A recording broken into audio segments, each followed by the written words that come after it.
Olá, boa noite. Estamos aqui em mais um podcast, hoje muito especial, né? Estou aqui com a Luana do Conexão Saúde Minas e nós vamos dentro do quadro Histórias que Conectam conhecer uma história muito especial, né, Luana? Isso, hoje nós estamos unindo dois propósitos por causa dessa história, por ser uma história que se conecta com famílias raras e se conecta com Conexão Saúde e tem várias ligações. Hoje nós estamos com uma mãe, uma pessoa muito especial, um ser humano incrível, que eu tive a graça de conhecer e que me ensinou muito até aqui e vem ensinando. Quem está conosco hoje é a Kerlin Oliveira. Ela é formada em comércio exterior, é técnica de enfermagem e, sobretudo, é mãe do João Gabriel, que tem uma história linda para nos ensinar. E hoje o nosso objetivo é ouvir essa história e aprender com essa história. Kerlin, seja muito bem-vinda. Muito Se obrigada. sinta acolhida, abraçada por nós. E hoje é uma honra ter você aqui para te ouvir, para aprender com você. Obrigada. Seja bem-vinda, Kelly. É um prazer ter você Obrigada, aqui. Marina. É um prazer estar à mesa com vocês. E conta para nós um pouquinho como que essa história começou, essa história linda aí com o João Gabriel. Então, boa noite a todos, primeiramente. O João Gabriel, ele é o primeiro neto de toda a minha família. O meu grande sonho era ser mãe. Eu pensava em tudo. Menos, não pensava em me casar, mas eu tinha um propósito de ser mãe. Sou formada em comércio exterior, viajava bastante e pensava, o dia que eu me casar, eu quero concluir esse propósito e aí eu vou dar uma direção para minha vida. O João Gabriel, Marina e Luana, ele veio normalmente. Ele era uma criança super saudável dentro do meu ventre. Foram mais de 10 ultrassons. Eu tive acompanhamento. Inclusive, eu estava morando na Espanha na época, quando eu deixei tudo para trás, fazendo intercâmbio cultural lá, e decidi falar sim. Ali eu descobri que eu não falei sim para o casamento, mas eu falei sim para a maternidade. Uhum. Hoje, buscando, reverberando, eu consegui entender isso, porque o meu propósito era ser mãe. Sempre achei que fosse ser mãe de uma menina, e Deus me presenteou com um menino. É, E quando eu voltei da Espanha, eu me casei e engravidei. Engravidei de gemelares, na verdade. Eles eram bivitelinhos. Então o médico pegou e me falou: olha, temos duas notícias. O seu HCG deu bem alto, corre-se o risco de nascer 11 de setembro. Aí quando ele me falou 11 de setembro, eu pensei, um ataque às torres gêmeas. Eu falei, gêmeos? Eu falei, nunca tivemos gemelares na família. Eu falei, ô Senhor, que benção. Você é mãe de dois. Bom que já acaba com isso logo, a gente já tem um trabalho dobrado e serão duas crianças muito bem-vindas no meu ventre. Só que um sapo evoluiu. Então, portanto, ali eu pensei, o senhor sabe o que faz, né? Mas eu queria muito, gostei muito da ideia de imaginar que eu teria Dois. o zelo de cuidar de duas crianças. E no acompanhamento, eu vim com uma ideia muito forte da Espanha de fazer um parto normal, porque lá existem as doulas, né? Uhum. E eu queria muito fazer o parto normal, parto normal. Só que eu não cheguei a dar parto normal. No oitavo mês, o João Gabriel estava encaixado, eu tinha 2 de dilatação, mas eu queria que a própria natureza o expulsasse. Então, durante o meu processo de gravidez, eu continuei uma vida normal. Uhum. Fazia os meus cursos de inglês e espanhol para continuar atuando na área de comércio exterior. Fazia hidroginástica, levei uma gestação perfeita, não tive nada.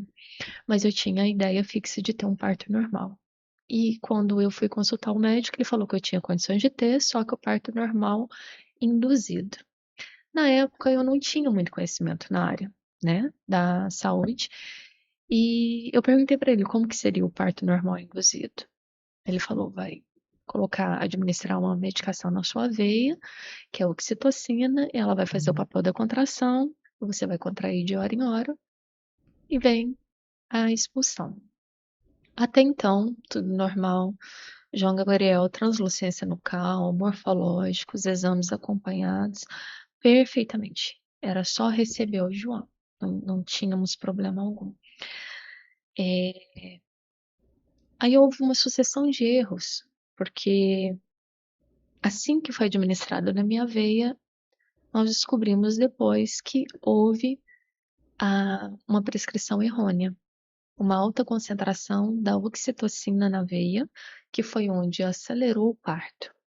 Então, a contração que era para ser de hora em hora ficou de segundo em segundo. Eu contraía um minuto e descansava 20 segundos. Chamado-se o médico na mesma hora, mesmo não sabendo nada da área na época, eu pensei, de tudo que eu estudei, porque eu sempre gostei de me informar bastante, alguma coisa não estava indo bem. Aí aconteceu que houve uma omissão de socorro, eu não estava sendo monitorada dentro da sala de pré-parto, que é o correto, né? O feto, estar com Monitoramento isso, contínuo. monitoramento. E ali eu fiquei. Então, um parto que era para durar das 7 da manhã até as 17 horas da tarde, que era o prazo para eu estar entrando no centro cirúrgico, mas estando numa sala de pré-parto com a monitorização, aconteceu dentro de 4 horas. Quando o médico chegou no quarto, ele fez o toque, descobriu-se que eu já estava com muita dilatação, só que daí tudo que tinha para ocorrer já havia ocorrido ali naquelas 4 horas. A oxitocina, a droga que é abortiva, foi conduzida pela minha corrente sanguínea muito rapidamente. Ele começou a girar dentro de mim, né, a fazer um deslocamento, pelo que nós conseguimos entender depois. E quando era para ser a expulsão, quando ele me levou para o centro cirúrgico, e já era para ocorrer a expulsão, que é da própria natureza, né, do parto normal, ele já havia asfixiado. Então, ele tinha indicação de uma cesárea de urgência, não foi feita, houve essa negligência médica, e ele percebeu que tinha alguma coisa que não estava legal, porque a partir do parto normal induzido, hoje você consegue fazer o parto normal induzido sem dor. Então, ele me deu uma peridural, analgesia, passei a já não sentir mais nada. E como tem um campo fenestrado, eu só acompanhava o que todos falavam. Mas por tudo que eu havia estudado, pensei, bom, vai dar certo. E eu vi uma correria muito grande. Tomei a peridural, aí eles falavam, faz a força, que era o momento que vinha a contração, porque daí a gente para de sentir, né, pela analgesia. E tive direitos, assim, a erros grotescos condenados pela ANS, na época. Até mesmo a manobra de Cristaler, que eles fizeram, que colocou a minha vida em risco e a vida do paciente. Essa Mas, manobra assim, faz o quê? essa manobra, ela coloca a mão e tenta empurrar o feto com a própria mão. E aí, para ter um descolamento ali, no momento. Mas até então todos estávamos tranquilos. Até então, pensávamos que ainda houvesse alguma chance. Só que até o momento eu não sabia da gravidade. Não sabia. Para mim, ele iria nascer e tudo, eu sairia dali com os meus filhos no Nem braço. durante a intercorrência ninguém chegou a falar nada. Não, eu só via que todos estavam muito agitados e corriam muito, e eu via que a expressão deles havia mudado o tempo inteiro. Mas assim, dentro daquilo que eu havia conversado com o obstetra, eu já sabia que não estava normal. Normal. Isso. Aí chegamos a gravar o parto na hora, o pai de João Gabriel. Nós chegamos a ver, assim, pelo vídeo, né, um momento que ele foi até a minha bacia. Chegamos a ver o cabelinho dele, ele pegou e mencionou no vídeo, olha, tá chegando, e de repente, silêncio total. Estacionou. Então ali eu pensei, bom, alguma coisa de muito grave aconteceu, mas não tinha nem ideia do que poderia Da ser, do que gravidade. estava, da gravidade, do que Já- estava por vir, né? Pode. E quando ele nasceu, eu senti um vão, porque ele foi retirado a forceps. Eu vi que todo mundo silenciou, ninguém falou mais nada. E aí eu fiz a pergunta: nasceu? Nasceu. Aí eu perguntei: por que não chorou? Todo mundo se calou. Ninguém sabia o que me dizer na hora. E eu me lembro que eu vi sendo levado cianótico desta cor, sem vida completamente, eu toda aberta, esperando uma notícia, ele não voltava para mim. Não voltava. Então, a partir do momento que eu vi que ele não voltava, Marina, o pai dele ia até na sala de ressuscitação e voltava até mim. E eu pedia notícias. E eu tive que ser contida na maca, porque tinha sido um parto normal, Normal. então eu estava com o procedimento em andamento, aberta, né, para dizer a grosso modo, minha bacia havia dilatado a quantidade necessária para que ele passasse, mas nós chegamos à conclusão de que ele foi asfixiado dentro de mim. Então, na hora da expulsão, ele já estava sem vida. Sim. Então, Respirando. dali ele foi levado para o centro cirúrgico, para a sala de ressuscitação e não voltou. Esse não voltar, eu já sabia que tinha acontecido Alguma alguma coisa. coisa, mas não imaginava ainda a gravidade. Aí eles começaram a me dar anestesia local, eu fui contida na maca, eu queria levantar Você a queria qualquer levantar e custo ir lá ver. e lá ver o que estava acontecendo. Imagina. Uma situação assim, né? Você fala, eu tinha um filho perfeito, e agora? Onde levaram o meu filho perfeito? E aí eu perguntava pro pai dele, o que está acontecendo? Me conta, vai ser melhor. Eu falava, não, tá tudo bem, logo ele volta. Aí na minha mente, no caso de uma amiga minha, nós engravidamos com um mês de diferença, e ela era muito a favor da cesárea e eu muito a favor do parto normal. E aí, nós conversávamos muito, ela tentava me convencer de fazer cesárea e eu tentava convencê-la de fazer o parto normal, Normal. porque eu vim com Ideia bem. com esse insight lá da Espanha. Nossa, a própria expulsão vai ser muito melhor, o contato com ele. E ela pegou e falou assim, Kerlin, quando a Yasmin nasceu um mês antes do João Gabriel, ela falou assim, quando a Yasmin nasceu, eu levei um susto. Falei, por quê? Porque levaram ela e ela não havia chorado. Eu falei, o que aconteceu? Ela falou assim, bom, tinha bastante secreção na via aérea, né, superior. Colocaram ela, aspiraram, levaram ela pro procedimento, a aspiraram. No momento, passando-se um tempo, ela voltou chorando. E na hora me veio na mente, bom, o que aconteceu com o João Gabriel foi a mesma coisa. Só que ele não voltou. E aí, dali começou-se a minha odisseia, né? A minha peregrinação, em busca de uma resposta. Quando ele foi tirado de mim a forceps, né? Ainda insistiram no parto No parto normal. normal. Em momento algum te ofereceram a cesárea. Foi cogitado, mas ele havia pegado uma outra cesárea para ser feito na hora. Então ele poderia ter enviado alguém para ter feito a cesárea e ele não fez. Assim, eu digo que nessa área a gente peca muito por autoconfiança de ser só mais um parto e mais um parto de um dia corriqueiro, né? E quando o João Gabriel não voltava mais, 12:01, eu vi o pediatra entrando. Quando ele entrou, que eu olhei para ele, eu pensei, perdi o meu filho. Ninguém me falava nada. Isso você já estava no quarto? Não, No centro cirúrgico ainda. sendo costurada, sendo feita a sutura na minha vagina. Ainda estava lá. E sem ninguém me falar nada. Mas a partir do momento que ele entrou, parecia que um caminhão havia atropelado ele. Na fisionomia dele, eu percebi.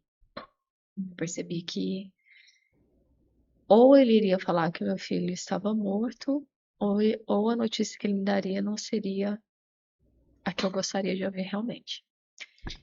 E quando foi o primeiro momento que você encontrou ele? Como é que foi? Ele estava na UTI? Ele Sim, chegou. eu fiquei mais de um dia no hospital e eu fui levado de cadeira de rodas para poder visitá-lo. Ele deu entrada na UTI gravíssimo. Ele foi reanimado por 3 vezes. Ele apresentou um Apgar que não voltaria à vida de 0 a 5 minutos. De 5 a 8 minutos, ele apresentou um Apgar de 0, que deveria dar uma somatória de 10 da primeira vez, na segunda reanimação de 10, e no 15º minuto ele deu uma somatória de 1. Então, assim, nós estamos Foi falando bastante de um grande milagre. milagre. O João Gabriel, ele verdadeiramente é o grande milagre, porque o pediatra falou que todos nós desanimamos do João Gabriel, todos nós desistimos dele quando nós chamamos um intensivista, que ele estava de plantão. Enquanto todos haviam dado óbito para ele, o intensivista falou que ouviu uma voz e falou assim: tente mais uma vez. E quando ele sozinho tentou, o coração do João Gabriel disparou no 16º minuto. Então, assim, é uma história que acontece, mas que ninguém Rara, rara, mas que ninguém rara. fica sabendo. Então, ali eu vi que tinha propósito, mas propósito de Deus, mas sem saber o que Viria estava por pela vir, o que frente. viria pela frente, exatamente. E então ele deu a entrada na UTI com tudo parado, deram 3 dias de vida para o João Gabriel. Na ventilação mecânica, respirando, né, com a ajuda de aparelhos, com todos os órgãos dele paralisados, e ali a gente falava, à espera de um grande milagre. Eu fui visitá-lo na UTI quando eu estava no segundo dia, e foi o dia que eu olhei para ele e falei: esse não é o meu filho. O meu filho, que estava dentro do meu ventre, ele tinha vida. Ele todo entubado, então, assim, pra gente é um choque muito grande, né, Lu? Porque você tinha um filho saudável, com uma gestação perfeita, e aí, de repente, acontece isso tudo. É, Mas em momento nenhum eu pensei em desistir do João Gabriel, porque ali começou o meu caminhar com Deus. Foi ali que eu comecei a ver o quanto que Deus é presente na vida da gente.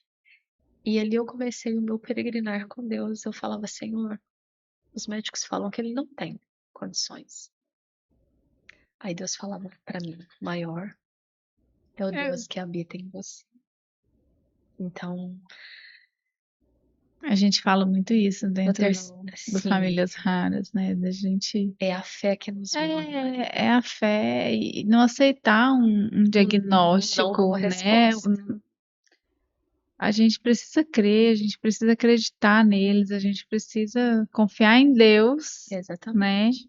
Confiar em Deus acima de tudo e acreditar neles, porque eu falo, enquanto tiver fôlego de vida, A tem uma esperança. vida, tem esperança, tem vida ali. Então, Exatamente. não existe nenhuma sentença, né? Um Exatamente. decreto. Não existe um decreto. O último Então, decreto vem de Deus. é, Então, assim, eu pensei muito na hora. Falei: Senhor, que não seja de mim, que seja a tua vontade. Se for da tua vontade que o João Gabriel permaneça, aí os médicos vêm só com más notícias. Olha, não passará do terceiro dia, ele ficou com todas as sequelas, seu filho está em estado vegetativo. Se ele sobreviver, vai ser um grande milagre. Ele vai permanecer numa cama, não vai andar, não vai falar, não vai ouvir, vai perder visão, vai perder audição, porque o que havia acontecido nos 15 minutos de ressuscitação e o tempo que ele já havia sido sequelado dentro de mim foi o tempo suficiente para ele apagar todos os neurônios responsáveis pela parte motora, cognitiva. Então, assim, foi um choque muito grande. Mas em nenhum momento, como a Marina falou, eu vi como sentença de morte. Eu vi a vida. Eu vi a vida. E dali em diante foram dias após dias construídos que são inimagináveis, que só quem passa que consegue entender o que é uma mãe por trás de uma criança atípica, né? Que hoje nós levamos esse rótulo, né, de mãe atípica. Eu sou mãe atípica solo hoje, né? Então eu sou a mãe e o pai de João Gabriel, eu sou tudo dele. E tudo que viria pela frente, eu não tinha nem ideia. Mas eu comecei na Bíblia, na passagem de Jó, onde Deus havia retirado tudo de Jó e depois ele deu tudo novamente a Jó, né? E ali foi quando começou o meu momento de fé. Foi a minha fé e o não ouvir o não das pessoas que me movimentou e que me sustenta até hoje. Saindo-se dali, ficamos Foram 2 2 meses, meses. isso, 2 meses primeiramente, aí isso. O Jean Gabriel, ele não deglutia, então ele tinha que ser aspirado continuamente. Ele passou por intervenções cirúrgicas, foi passando por neurologistas, aí começou o quadro de multidisciplinar, né, para poder nos nortear. E quando você está dentro de um hospital, você está ouvindo sempre a mesma linguagem, né? Que são os desafios que eu vou falar depois. E ali eu estava no meu mundo. Todo mundo falando com vários percalços, pessoas me desanimando, pessoas dizendo não, não vai viver, não vai viver. E eu orava para ele e falava: existe vida aí, existe vida aí. Não há decreto de morte, existe vida aí. E o João Gabriel foi uma construção de dias até hoje. Se eu for colocar no papel 365 vezes 16 anos, que é o que ele se encontra hoje, para 3 dias de sentença de morte, nós estamos falando de um milagre sobrenatural, que só quem pode suster mesmo é Deus. Não, não existe outra explicação na minha vida. Eu Com falo muito que certeza. existe o recurso que a medicina deixa pra gente, né? Nós temos esse recurso, que a maioria dos pais, quando lidam com uma notícia dessa, porque ela é bombástica, ela vem, ela desestrutura muita gente, e você fala, não, mas estão falando que não tem recurso. Deus deixou a medicina para isso. Então, mas a gente fica muito assim, até entender esse mundo e falar, meu Deus, e agora? O que vai ser amanhã? Há 30 anos atrás, ele não sobreviveria. Nós não teríamos recurso para manter o João Gabriel nas condições que ele está hoje. Então, graças aos avanços tecnológicos da medicina, eu digo que os médicos, os enfermeiros e toda a nossa área, eles são anjos enviados por Deus com as ferramentas necessárias para poder prolongar a vida Para útil do dar paciente, né? longevidade, né, para esses Longevidade, pacientes hoje. exatamente. E qualidade de vida também, Sim, né? sim. Mas a gente não coloca isso na cabeça quando a gente recebe diagnóstico. Então, assim, o meu diagnóstico foi construído dia após dia, porque nós passamos primeiro pelo luto, né? Que é muito natural de quando se recebe um diagnóstico, Faz parte, né? né? Faz parte. Esse luto ele tem que ser vivido. É igual você disse, né? Tinha aquela espera do Sim, filho, toda né? Todo, a gente expectativa. acaba criando, né? Toda uma expectativa, uma história ali, né? Que a gente gostaria de viver e que a gente acaba não vivendo. E outra coisa, a gente nunca pensa que vai acontecer com a gente. É. A gente sempre pensa que vai acontecer com qualquer pessoa. Eu tinha casos de pessoas que eu convivia, que minha mãe me apresentava, de amigas dela com crianças que iam e era muito aquém da minha realidade. É muito aquém até acontecer com você. E eu me lembro bem, Marina, que numa sexta-feira antes eu estava assistindo uma reportagem do Globo Repórter de mães de UTI. Na outra semana eu me tornei uma mãe de UTI. Nunca me passou pela cabeça. Então, assim, pensei, eu vou ter uma gestação normal, vou ter um filho normal, o sonho de todas as mães, e a minha vida vai continuar, e eu vou voltar, e vou trabalhar, e os planejamentos, né? Até que eu li um texto que fala o seguinte: eu fiz planos de conhecer a Itália, mas no meio do caminho eu tive que dar uma paradinha e conhecer a Holanda. Então eu tinha roupas preparadas para conhecer a Itália, mas no meio do trajeto algo deu errado e eu tive que conhecer a Holanda. Eu tive que me adaptar com a temperatura da Holanda, eu tive que conhecer a cultura da Holanda, eu tive que me formar e mudar a minha trajetória para que eu pudesse me adequar a não ir até onde eu gostaria, que era o meu sonho, de conhecer a Itália. Mas eu parei até na Holanda. E a Holanda me fez assim. Uhum. E É um mundo muito novo, né? É muito, eu é posso te muito diferente dizer, de tudo que a gente sim, imagina. Não passa na nossa mente nunca, nunca. E a as palavra coisas nunca, que a gente nunca deve ser aprende ali, né? descartada, né? Por mais que você planeje, por mais que você prepare tudo, é, você ainda acaba sendo surpreendido por uma situação como essa. Pensei que poderia acontecer com qualquer pessoa, menos comigo. E nessa trajetória você acabou indo para a área da saúde também. Sim, depois eu fui para a área da saúde. E como que foi esse? Então, Conta aí eu rapidinho tive aí para primeiro a nós. teoria, né? Eu tive a prática do Meu Yoga marido Braille. fala que a gente é formado na UTI, a gente é dos Exatamente. médicos, os médicos perguntavam, vocês são da área da saúde? Aí ele falava, formado na UTI, doutor. Sim. A gente passa a conhecer, quando você tem um filho atípico, a gente passa Não por tem todas como. as áreas, né? Eu digo que os pais têm um pouco de neuro, que tem um pouco de fisioterapeuta, que tem um pouco de terapeuta, que tem um pouco de fono, que tem um pouco de tudo. Nós acabamos buscando tanto o conhecimento na área que você acaba sendo um pouco de cada. Mas assim, e eu buscava muito também, Marina, quadros semelhantes ao João Gabriel para que eu pudesse me espelhar e para que minha esperança pudesse se manter, né? E eu descobri que nessa trajetória, quando você tem um filho especial, não existe patologias iguais. Cada Existem, organismo reage de uma forma. exatamente, cada organismo reage de uma maneira. Então, Ainda que assim, seja a mesma síndrome, ainda que terão, seja, né, ainda quando que é alguma seja, síndrome assim, ainda que seja a mesma, sempre vai ter sempre vai ter. as suas particularidades, né? Exatamente, mas eu falo que existem patologias e síndromes diferentes, mas as dores são iguais. Então, a troca de experiência, ela não vai deixar de existir porque a sua dor é a minha dor, como a dor do próximo é a minha dor. Sim. Então, são dores, são patologias diferentes, síndromes diferentes, mas as dores são iguais.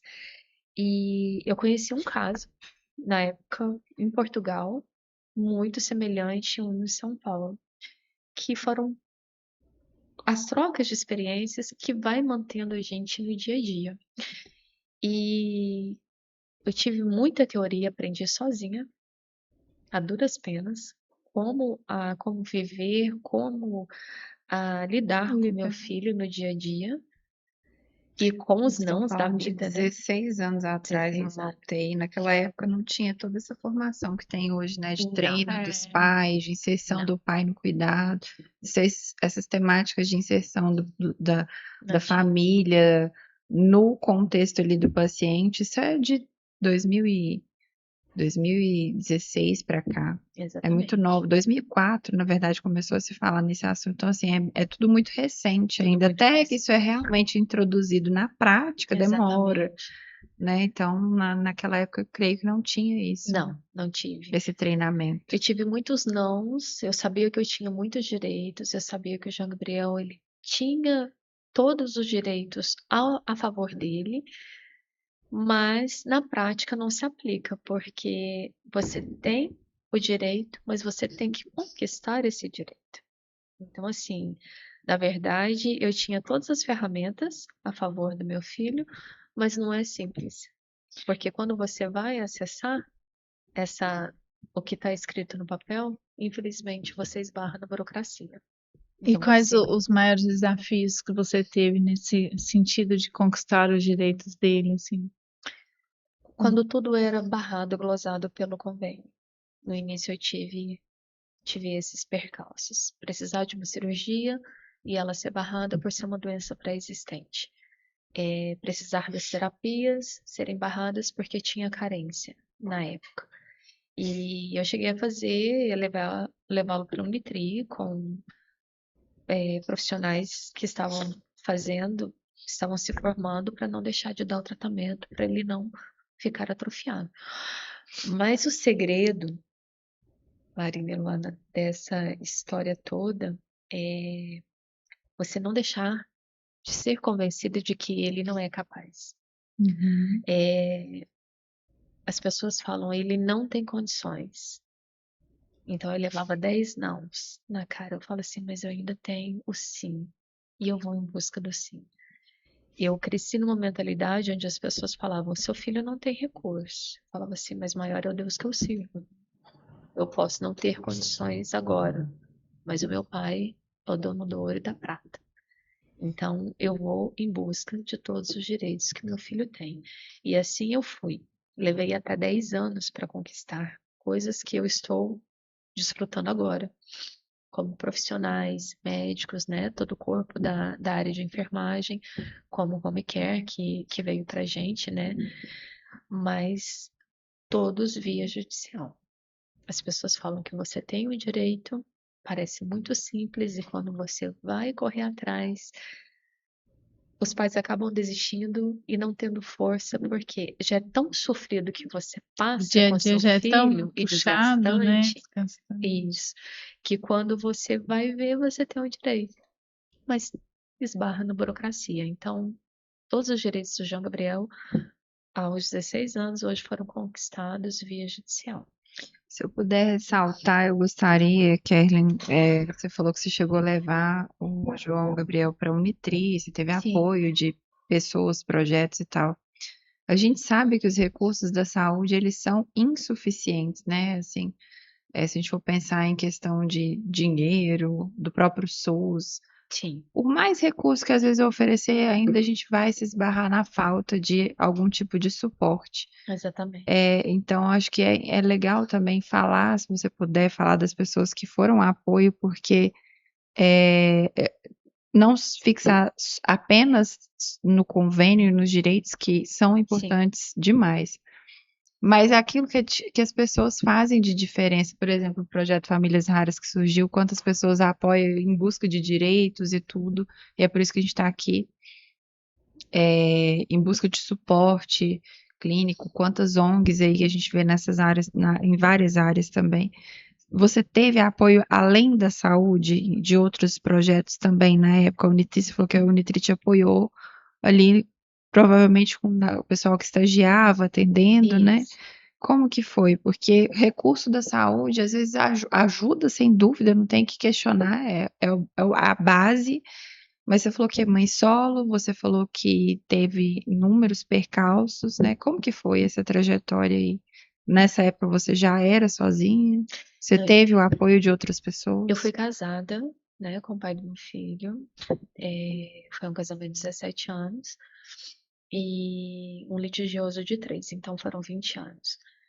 Na verdade, eu sempre tomei a dianteira de tudo, porque eu acho que já é uma Perfeito. coisa, né, mais de mãe, matriarcal Uhum. mesmo.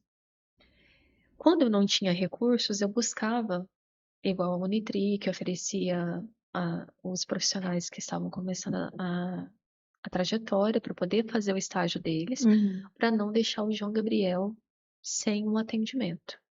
Na UFO, quando entravam de férias ou quando não tinha, eu aprendi a fazer em casa, por amor ao João Gabriel, observando os profissionais. Uhum. É, existe uma fila para você entrar, até mesmo em projetos sociais, né? Uhum. De crianças, até mesmo em estados mais precários que o João Gabriel.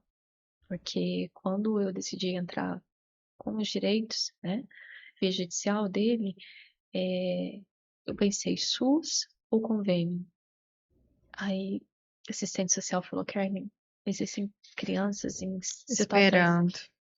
mais críticas que o João Gabriel esperando na fila do SUS.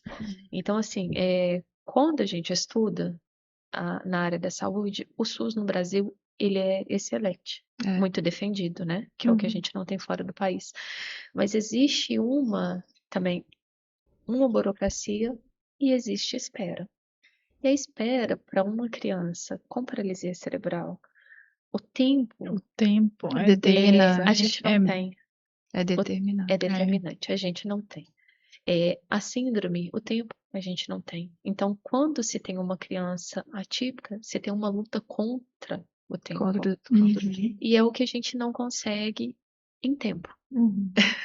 É. A gente luta contra o tempo e o tempo é como se ele engolisse a gente, porque nós precisamos desenvolver o tempo todo. Existe a plasticidade neuronal, que é onde a gente aposta muito, né? De se criar-se uma ponte entre uma ligação de neurônio ao outro. Então, depois que se tem todas as percas ou que a síndrome Avança. avança, nós estamos ali buscando por uma qualidade de vida. Então, eu busquei tudo para o João Gabriel, tanto em áreas no CERT, em ONGs, quanto no SUS, quanto pelo convênio. Então, a partir do momento que o João Gabriel nasceu, a minha luta foi contra o tempo. Hoje em dia, o meu lema é: 1 minuto perde vida, 1 minuto salva vida. Então, a gente esbarra também no tempo. A gente consegue esperar? Não. Por quê? A gente está falando de uma doença que o do João Gabriel é não progressiva. O que eu tinha para perder, a morte de neurônios, aconteceu tudo ali naqueles 15 minutos de falta de oxigenação no cérebro. Então, todos os neurônios se apagaram. Então, o que eu fui? Em busca de plasticidade neuronal. E eu tenho tempo? Poder reconstruir o que Poder pudesse. construir e fazer ponte, E o ligações. tempo em que essa reconstrução acontece é muito curto, né? Ali Muito nos curto. primeiros anos de vida ali, principalmente nos Exatamente. primeiros 2 anos. Então, o que a gente busca é isso.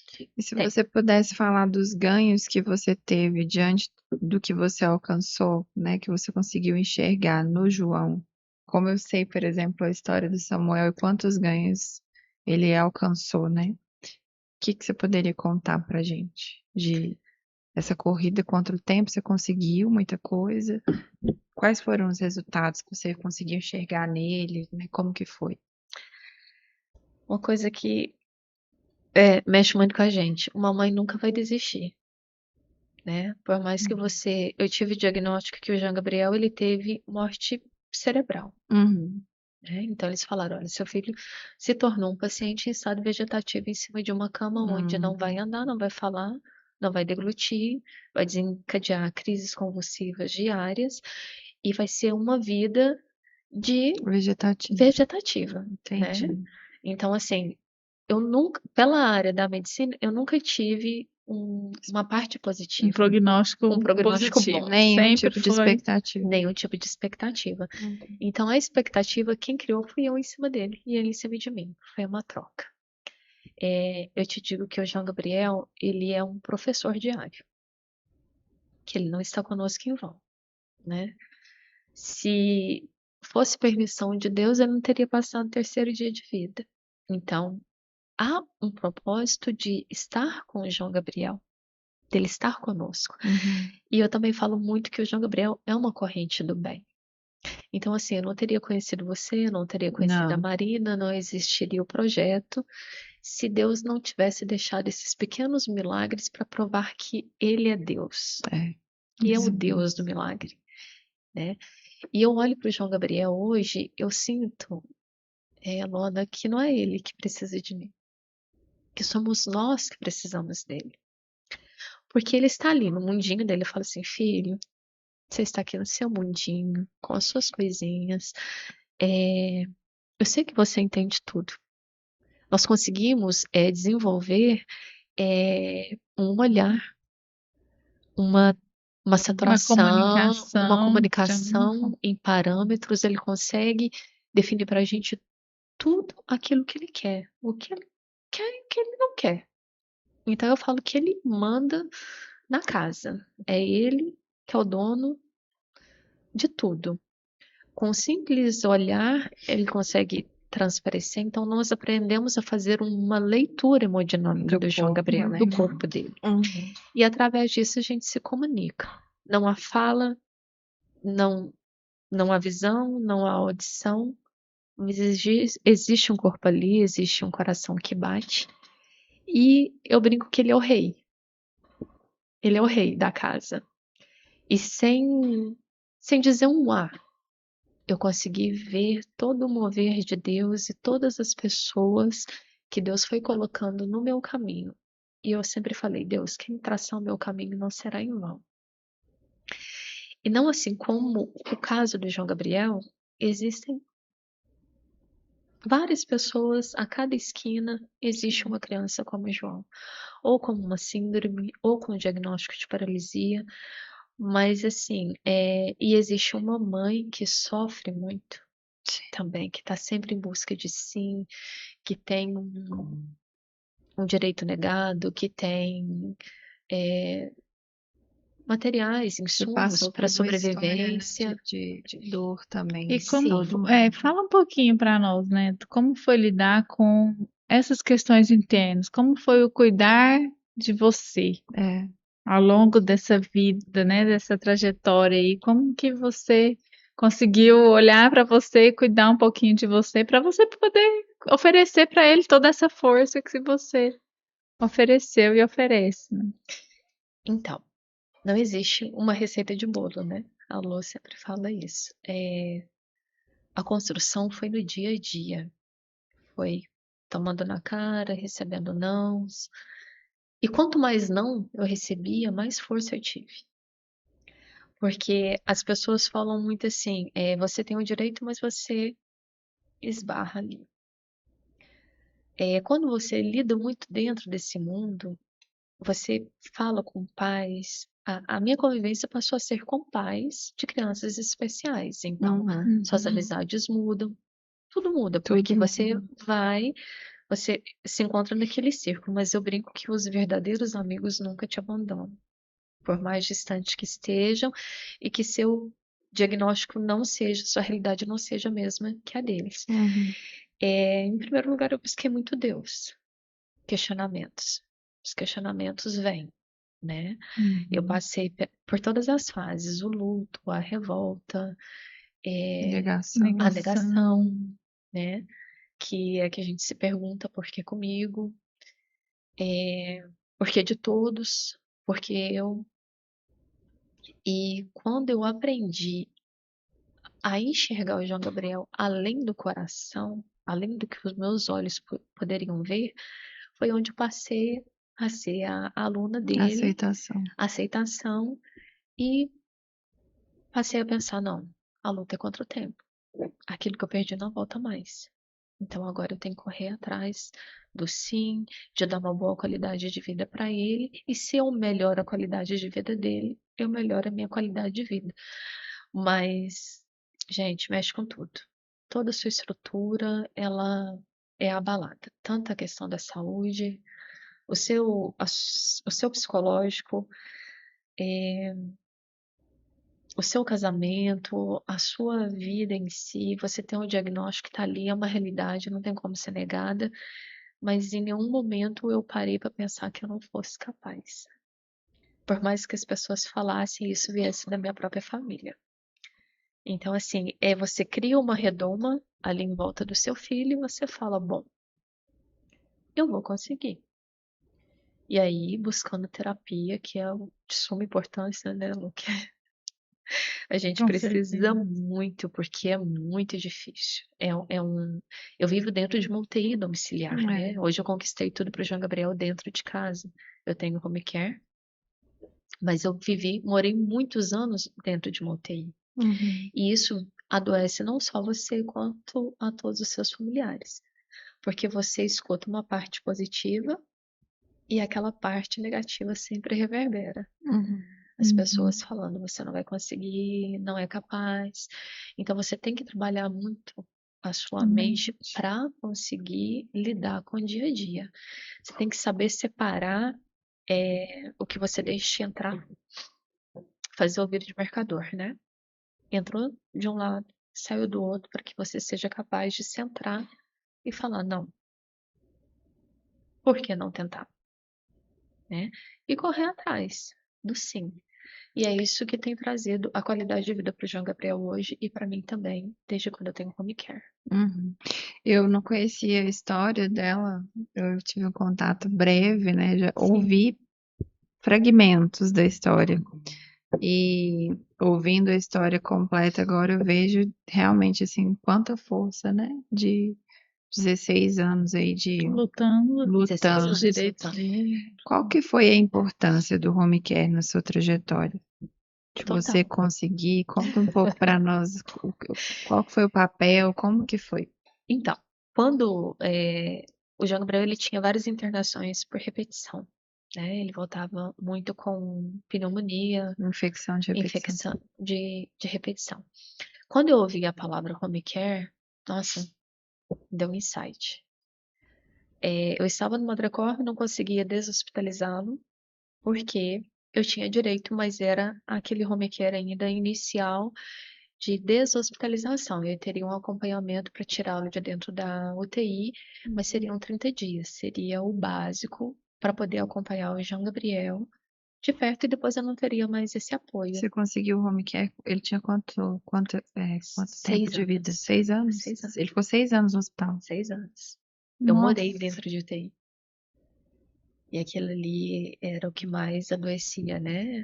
Com certeza. Você entrar com seu filho e ter toda aquela estatística de... Eu cheguei a ter casos de o João Gabriel estar com o pé na alta e ser reinfectado dentro de UTI por outros casos. Uhum. Então, assim, eu queria muito casa.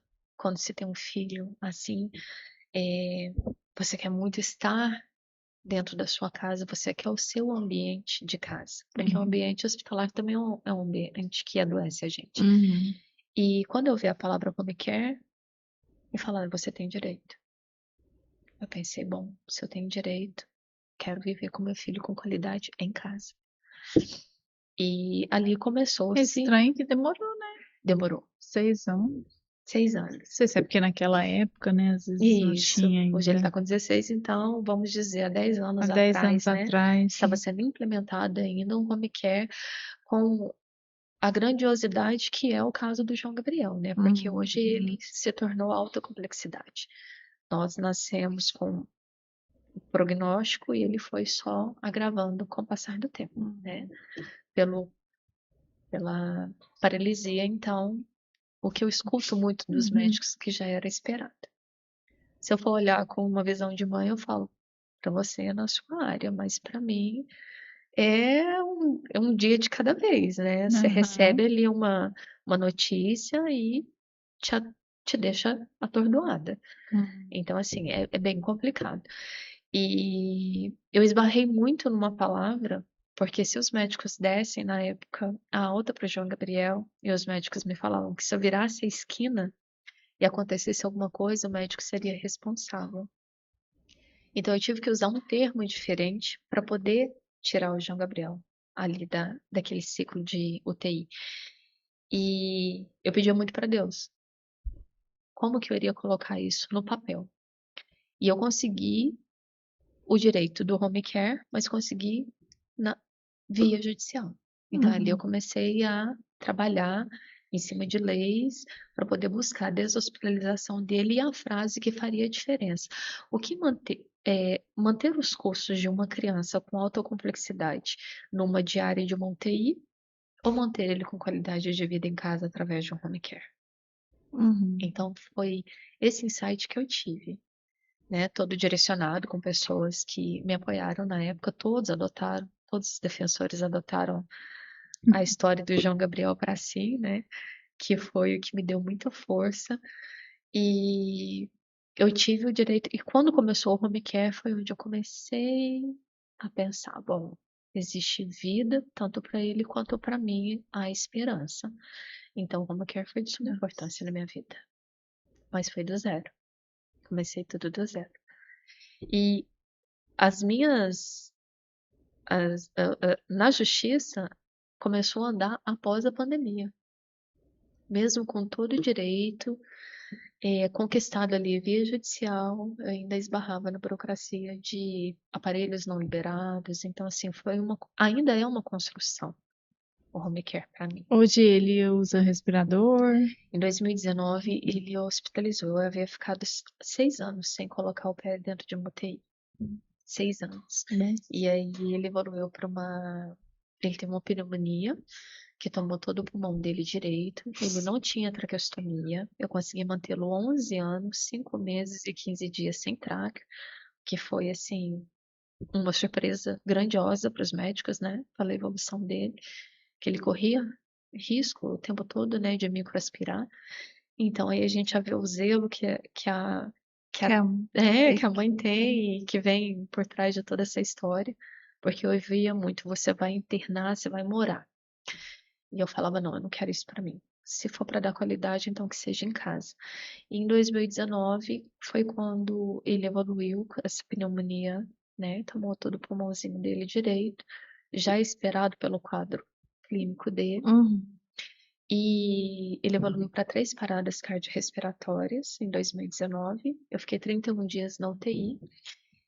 E com 15 dias hoje dentro de uma UTI já é indicado a traqueostomia, né? E eu só sairia de lá com ela. E a não aceitação da mãe. Então, por mais que eu já estivesse formada e buscasse, a gente tem o nosso lado que nega, né? Mas tem o lado que foi o que salvou a vida do João Gabriel.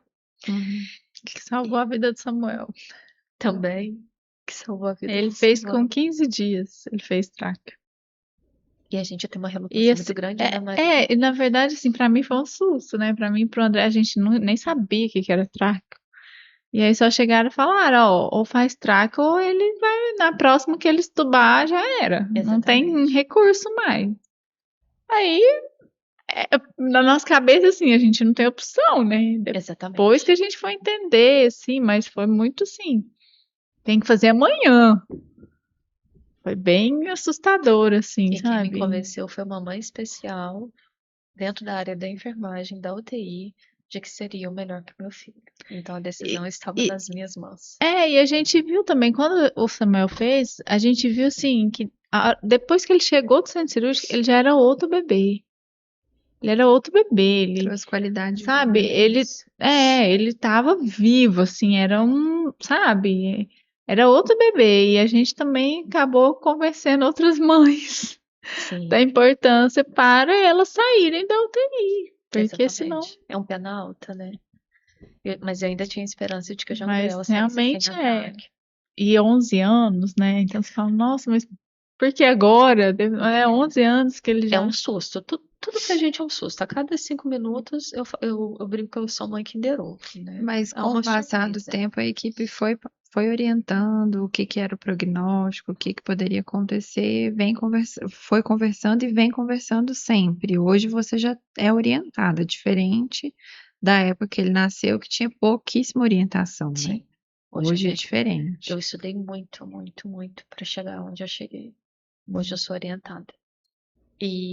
Mas existe sempre a parte da mãe que fala Que não. busca também, que É. busca o direito, que busca o conhecimento. Isso é importantíssimo, né, Marina? Com certeza. A gente fala Sim. hoje da experiência do paciente e da família, não só, acho que questão de mãe a gente não tem o que falar, mas em qualquer papel, marido, esposa, quando tem alguém da família hospitalizado, faz total diferença buscar o conhecimento, Sim, que é o que conhecimento. fez a mudança total da sua história. Sim, foi o que fez a mudança e é o que faz até hoje, né? Quanto mais conhecimento, mais você consegue agregar e mais você consegue. Argumentar, Mais, tá e direito, mais assim. qualidade de vida a criança consegue ter, né? Exatamente. Gente, eu não Te dá sei o que é a mais. palavra não. A maioria das mães desistem porque, além de toda a sobrecarga que vem do contexto em si, né? A maioria das mães acabam desistindo pelo tempo pela justiça, pelo tempo de se buscar. E a gente, como eu falei, corre contra o O tempo. tempo. O recurso existe. E muitas mães também têm, não muitas mães, né? Mas no geral, a gente tem esse lado da nossa saúde mental e emocional que fica abalada e que às vezes até dificulta o ir atrás, né, o buscar. Então, a gente fala muito disso, da importância de cuidar de quem está cuidando, né? Porque você só vai conseguir proporcionar para quem está ali uma qualidade de vida melhor, uma longevidade, uma expectativa, né, de avanço, de desenvolvimento, se você estiver bem, porque já é desgastante, já é exaustivo, e aí se ainda com todo esse desgaste você ainda não, né, tem dificuldade de manter ali o equilíbrio mental e emocional, aí é que você vai Se você acabar, adoecer, né? acaba que Não consegue. não tem essa força, né? Mas chega um momento que a gente acaba se entregando, né? É. Quando você para, o que que eu tentei, como que eu busquei essa força? Não parar para pensar, agir o tempo Uhum. inteiro. A ação, ela move, ela faz toda a diferença. Se eu não tenho tempo, eu preciso agir contra o tempo. Se eu não tenho informação, eu preciso buscar informação. Se eu não tenho ajuda, eu preciso buscar ajuda. Se eu tenho recurso, mas eu tenho a não aceitação, eu preciso entender o porquê que eu preciso aceitar aquilo. Então, as fases de negação existem. Uhum. Elas são grandes e elas estão o tempo todo com a gente. Mas a diferença, depois que eu passei para a área, né, eu vi que você não trata o paciente. O paciente já é o corpo ali, né? Você trata os A familiares. família. Porque a família é que precisa ser tratada no contexto. Uhum. Hoje eu esbarro muito e falo assim, bom, eu sou mãe, mas como profissional, como que eu venho a fazer um procedimento no meu filho, no meu próprio filho? Eu faço com amor. Mas eu penso, eu não sou a mãe do João Gabriel nesse momento. Eu sou o profissional que está vindo trazer qualidade de vida para ele. Porque se você parar para pensar, É. o tempo passa e as coisas acontecem e às vezes você não consegue nem dar aquele resgate ali que você precisaria. Então, em 2019, para mim, foram 31 dias de UTI bem sofrida. Após a extubação, ele foi entubado, estubado, ficou na VNI, e aí chegaram com a sentença da traqueostomia para mim, né? Eu falo sentença porque você não tem para onde correr, ou você Uhum. faz ou você perde a vida do paciente. É. Não foi fácil, mas foi o que trouxe qualidade de vida para ele. E também toda a estrutura do home care, né? Quando você sai, você tem que você saber que você pode contar. Eu falo, gente, o home care é uma família. É. A Ele é gente uma falava, família. eu e minha esposa, a gente falava isso também. É uma Elas são família. 24 horas. 24 horas. Elas são da Eu falo família. que eu tenho um A gente casamento. almoçava junto, tomava café junto, ia sair, passeava junto. É um É casamento assim, que você tem. porque não tem como. Você vai estar com a pessoa ali 24 horas e vai fingir que ela não tá ali? Não tem como. Exatamente. São vidas, É, são humanas, né? A equipe.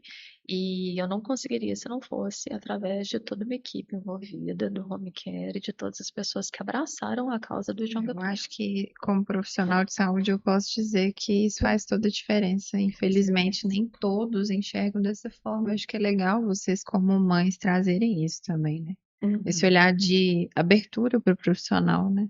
É claro que não são com todos, tem toda uma trajetória até chegar nesse nível, né? A insegurança é muito grande, né? Mas quando chega é muito legal essa integração, essa convivência, essa troca, né? A gente aprende muito com os familiares também. O filho respirou diferente, o pai e a mãe ele já sabe Sabe? que tá o diferente. meu esposo sempre falava assim, doutor, eu não Exatamente. conheço, eu criança, não sei nada de criança, mas eu conheço meu filho. Sim. Não sei nada de criança, mas eu conheço meu filho. A gente acaba se tornando doutorado Exato, sabe no mais do que próprio o filho. profissional, já conhece até a forma de respirar, né? Exatamente. E a gente aprende muito com isso. A gente que tá do Agrega outro muito. lado, né, atendendo e tudo. Então, acho que é uma troca muito positiva quando chega nesse momento, né? Quando chega nessa integração com os profissionais. Kelly, Uma e em construção. relação à sociedade? O que você já enfrentou Maria, aí? Quais os desafios que você já teve aí nessa? todos possíveis e inimagináveis. Eu falo que a nossa sociedade ela não foi criada para inserir pessoas com deficiência. Nós esbarramos muito na burocracia também e a não informação da família em incluir as pessoas com deficiências raras, ocultas, invisíveis e com diagnósticos, porque o olhar é aquém se você não passa. Parece que se você não passar por aquilo, as pessoas se sensibilizam, mas você ainda não tem aquela educação que os pais, né, a maioria dos pais tem que começar essa base ali pelos familiares de que existem pessoas diferentes, sim, e que elas estão ali, que são vidas, que são corações batendo. Então, a primeira vez, duas coisas que me marcaram na vida foi quando eu saí da UTI, da UFO, que eu ouvi a palavra, ai, tadinho, ele é especial. Que eu chorei muito, mas eu falo que foi um choro que eu precisava colocar para fora, porque dentro da UTI você fala a mesma língua, né? E aí você vai para a sociedade, você escuta de repente uma palavra diferente que está fora do seu mundo, E é né? interessante que nas nossas rodas de conversa, isso é uma das coisas que as mães mais reclamam, assim, né? Mais sentem. Muitas Exatamente. mães falam isso. Eu não entendo porque as pessoas falam, olha pra ele e falam, tadinho, Tadinho. É, tadinho. Não, tadinho não. tadinho Ele é não. vida, ele é alguém, ele é um ser humano, né? E é onde a gente precisa começar a mudar a mentalidade das pessoas, né? Em relação à inclusão social. Porque eles existem. Exato, Querendo ou não, eles existem. exato. E a palavra deficiente físico mexeu muito comigo, a primeira vez que eu ouvi. Mas são palavras que você escuta para nunca mais. Então, eu olhava e falava assim, tadinho, por quê? Se ele tem uma mãe que o ama, independente. E o segredo de você ter um filho atípico ou com algum tipo de deficiência é você amá-lo da maneira que ele é. Sim. E É o mostrar amor para as incondicional, pessoas o né? amor incondicional.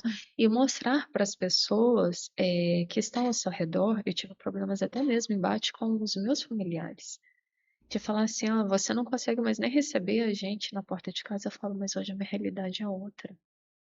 Não sou eu que preciso entender vocês, são vocês que precisam entrar dentro do meu universo.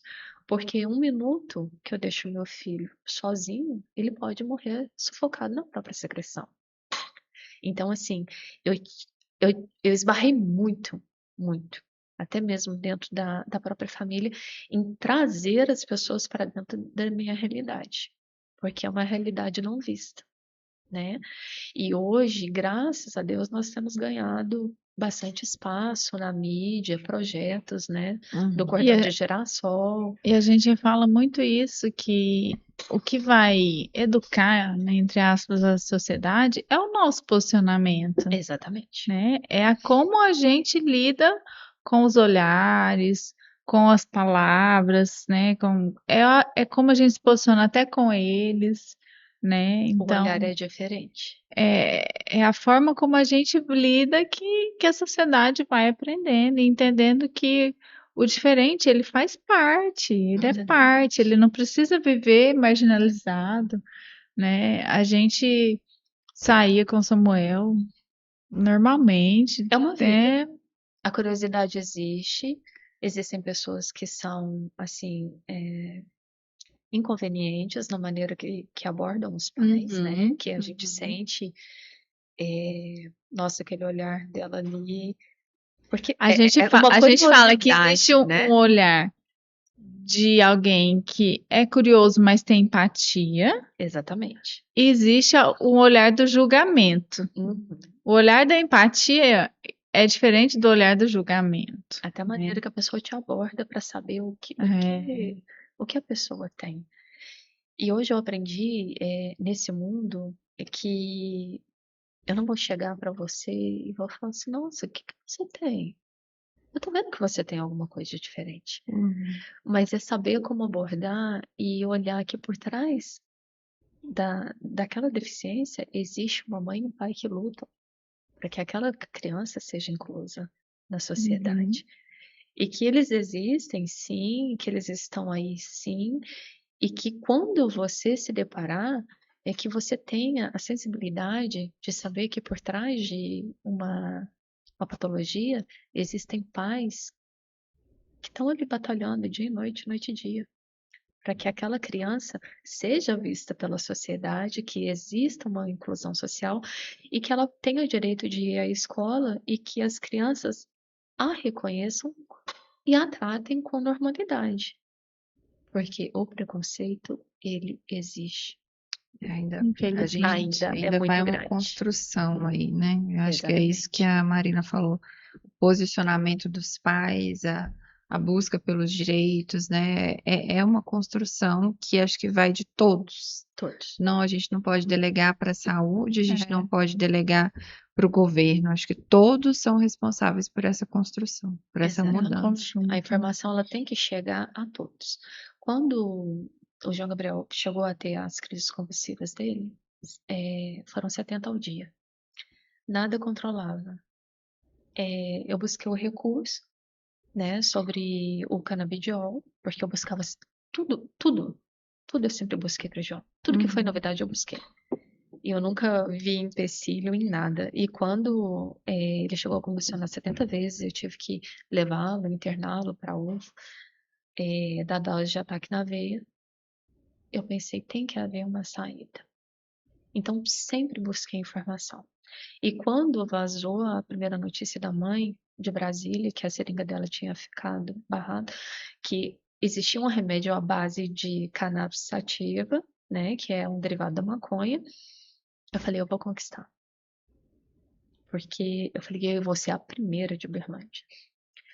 O que eu quis com isso? Trazer conhecimento e dizer que uma pessoa que era uma pessoa comum consegue todos os seus direitos desde que você corra atrás. Uhum.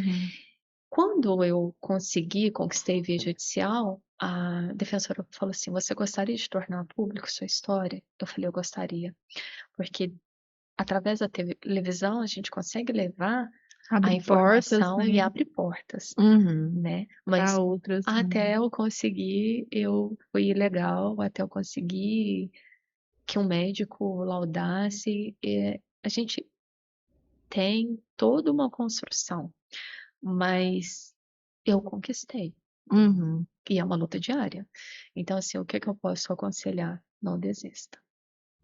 Atrás de 10 não, pode vir um sim. E esse sim é o que tem me construído até hoje. Eu acho que uma coisa importante é esse enxergar possibilidades, Sim. né? O leque, né? Quando a gente não consegue olhar e ver uma opção e ver que a gente sempre vai ter uma outra opção, sempre vai ter uma escolha, sempre vai ter, né? Quando a gente já coloca na mente, não tem jeito, não dá, não consigo, Aí você não, sentencia. aí acabou. Mas quando na nossa mente a gente abre possibilidades, quando a nossa mente é aberta para possibilidades, para escolhas, a gente vai.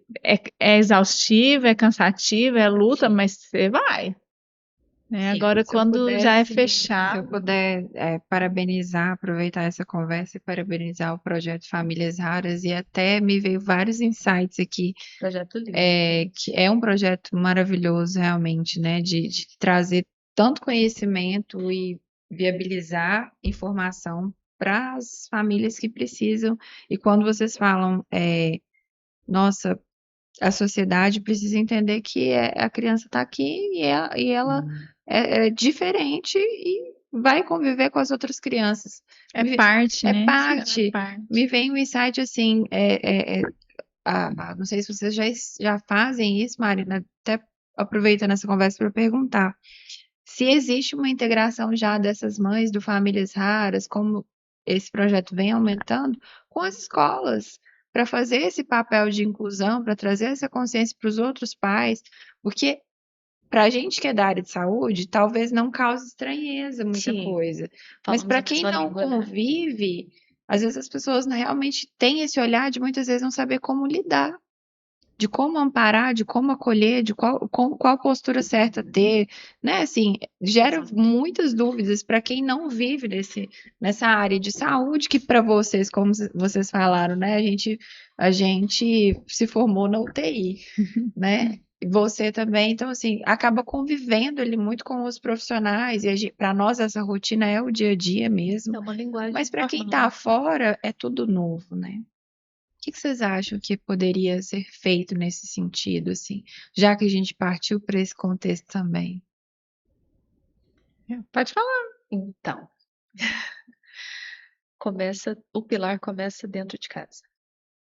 São os pais orientando que quando eles se depararem com situações, né, é a gentileza que gera uma gentileza, é o olhar do pai que vai educar a formação do filho para que ele receba, e é cultural. É você levar isso já enraizado dentro da sua própria família, para que você para que não te cause impacto ou estranheza quando você vê uma criança diferente. Porque inevitavelmente vai acontecer, isso Vai. aí vai fazer parte da rotina. Sim, sim. É natural que aconteça, né? Isso. E até para aquelas crianças, né, que têm um nível, né, maior de comunicação, que entende, né, Sim, ali e tal. A gente teve casos aqui também de mães relatando que a criança chegou e falou assim: ah, me chamaram disso, falaram isso, né? Então, como que o você bullying, lida né? isso? Então, é o que a Kelly está falando, né? É o nosso posicionamento, é a forma como a gente lida que a gente vai ensinando os Exatamente. outros a lidar, Faz toda a né? diferença. E enquanto famílias raras, é legal essa questão da gente fazer uma ponte, né? Por exemplo, com escolas, para a Sim. gente trazer mais essa conscientização, Uhum. né? Instruir realmente como que a gente pode, né, lidar, até para as outras crianças, né? Saber, né? Esses dias eu achei interessante que nas nossas reuniões a gente sempre fala, tragam as crianças, né? Porque a gente tem o pessoal, os monitores que fica cuidando das crianças, porque às vezes para a mãe realmente é difícil sair, Desafiador, né? né, e deixar a criança Exatamente. com alguém e tal. Então Sempre a gente falo fala, isso, no desafio de traz, tirar o nome de casa. então traga que a gente vai cuidar da sua criança enquanto a gente está cuidando de você e dela ao mesmo tempo. A gente fala para a mãe, né? E aí uma falou, trouxe a priminha, a filha dela que tem uma questão, e aí ela trouxe a prima que não tem nada, mas aí ela falou, nossa, não sei se eu levo, e aí se a prima vê as outras crianças e falar alguma coisa, tá? Ela falou assim, mas traz, porque eles precisam aprender a conviver. Exatamente. É aqui que a gente vai ensinar, né? Se acontecer, a gente vai abordar e vai ensinar e vai mostrar. Então, traz mesmo, né? É assim que a gente vai educar. Então, é interessante realmente essa ponte, né? Ela tem que existir. Porque se isso não existe, a pessoa não sabe como lidar, né? Não sabe como brincar, não sabe como amparar, não sabe como interagir. É tudo novo também para o novo. outro lado, né?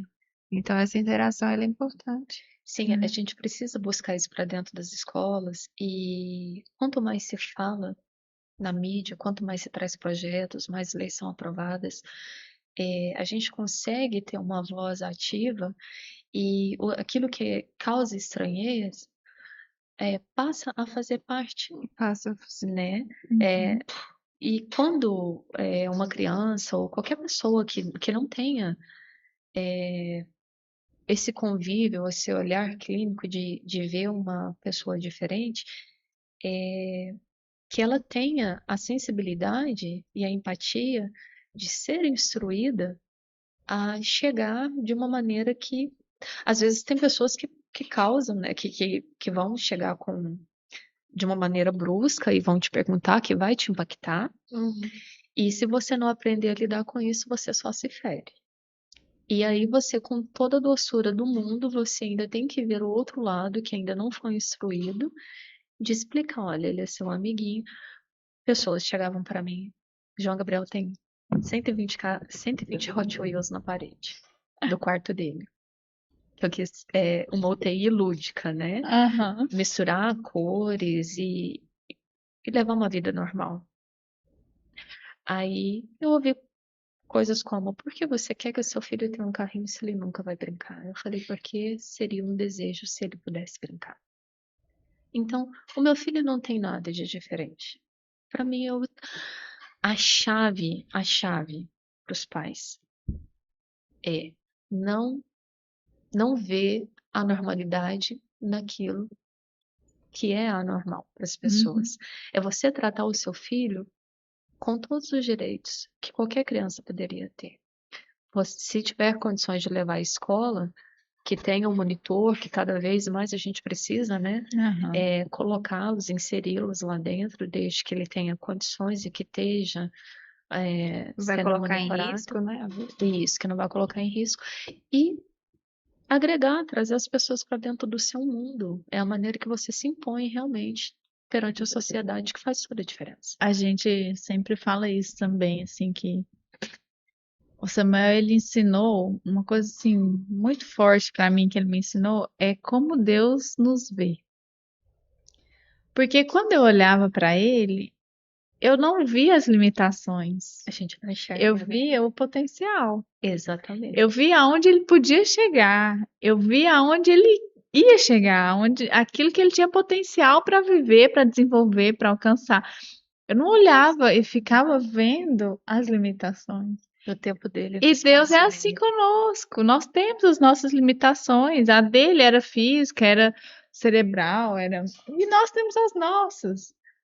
E quando Deus olha para nós, ele não vê as nossas limitações, ele vê o nosso potencial, aonde a gente pode chegar, né? Potencial é a palavra. Então eu acho que é isso, é você olhar para o seu filho e acreditar no potencial dele, não importa as circunstâncias dele ali, Foi o que eu sempre fiz com o né? João. Eu acho que essa é uma chave, realmente. Gente, a gente estendeu bastante no horário, mas ouvindo essa mensagem sua, eu quero aproveitar e agradecer.